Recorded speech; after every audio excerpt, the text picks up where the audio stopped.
You know, there's one topic that we cat lovers try not to think about. We watch our fluffy ball of fur chase a toy or purr on our laps, and we push that thought away. But sometimes love for your cat isn't just about fun games and bowls of food. Sometimes it's about being able to make the hardest decision to relieve them from pain. Today we're going to talk about euthanasia, about why in some cases it's not betrayal, but the last and most important gift we can give. Hello, my dear friends, lovers of all things fluffy, whiskered, and striped. This is your guide in the world of feline wisdom. For most of us, cats stopped being just pets a long time ago. They're full-fledged family members, silent confidants, and main sources of emotional warmth. We get used to their routines, their morning purrs, the way they press their wet nose into our palm. But unfortunately, a cat's lifespan averages around 20 years. And in their final days, or as a result of serious illness, they may face challenges that even we, as humans, feel powerless against. Severe pain, organ failure, inability to breathe. Watching this is unbearable. And this is when owners face that question we're so afraid to ask. Let's figure out when it's truly necessary and how this process works, so that if that moment comes, you're prepared and know what to do. So, the main question that torments everyone, when is this really the only way out? The final decision always rests with us. A veterinarian cannot force you to euthanize your animal. They can only recommend it. And this is perhaps the heaviest burden of responsibility. Imagine this. Your cat, who until recently would greet you at the door, now lies curled up in a dark corner. They're not eating, not drinking, not grooming, and even when you stroke that favorite spot behind their ear, they don't purr, they flinch in pain. Euthanasia isn't a way to get rid of a problem. It's a last resort, and the indications for it are always very serious.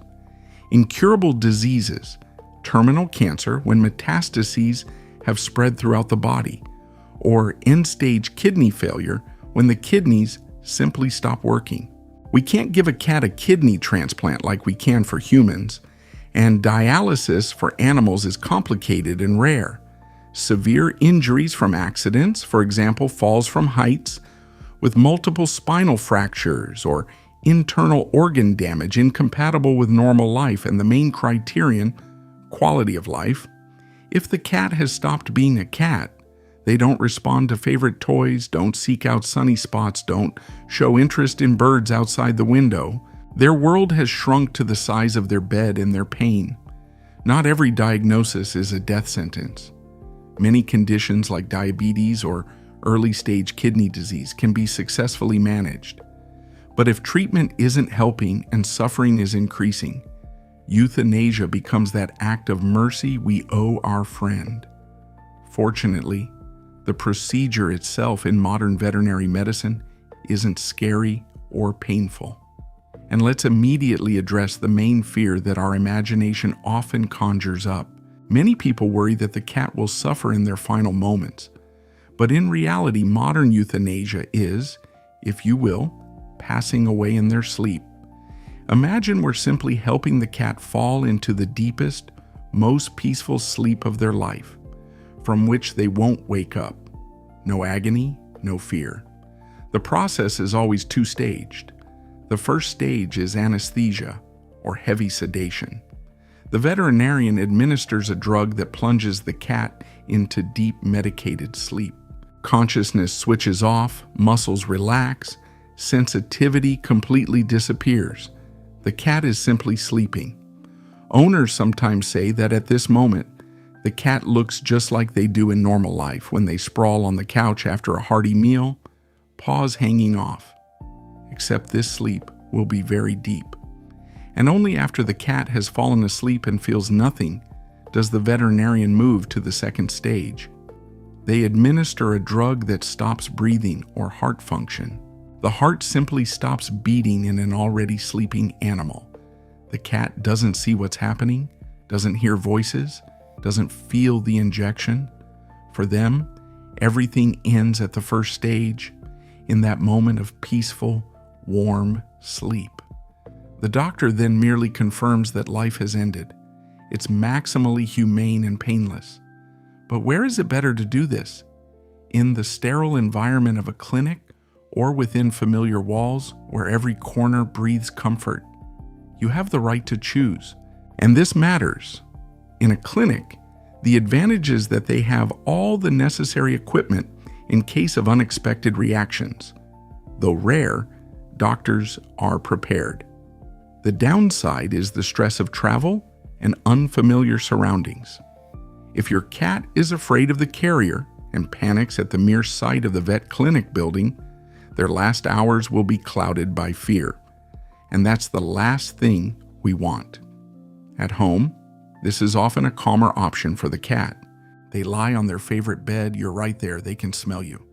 The veterinarian comes to you with all the necessary medications. You're not limited by time. No one rushes you to free up an exam room. But make sure the clinic has a good reputation. A competent vet who makes house calls is a professional who brings certified medications and strictly follows protocols. They will never insist on euthanasia if there's even the slightest chance. They'll simply explain the mechanism, offer medication options, domestic or imported, which are often considered gentler, and ask for written consent. This is standard practice to protect both you and the doctor. After the heart is stopped, the question of saying goodbye to the body arises. And here, there are several paths. Many clinics work with crematoriums. This is perhaps the most ecological and cleanest way to say farewell. Communal cremation. Your cat's body is cremated together with other animals. The ashes are not returned. It's simply a dignified method of disposition if the ashes themselves aren't important to you. Individual cremation. It's done separately. You're returned an urn with the ashes. You can bury it in a special place or keep it at home if that brings you comfort. Some owners take the body and bury it themselves outside the city, but this isn't always legal or ethical from an environmental standpoint. Receiving an urn with ashes is like bringing a piece of your friend home. Many say this helps them through the stages of acceptance. You're left with not just a memory, but something tangible. It allows you to feel that your cat has come home even in this form. But no matter how civilized the farewell, the feeling of emptiness, and even more frightening, the feeling of guilt often overwhelm us after the procedure. This is the hardest part. Even if you know you did the right thing, even if your cat is no longer suffering, a heaviness settles inside. Grieving is normal.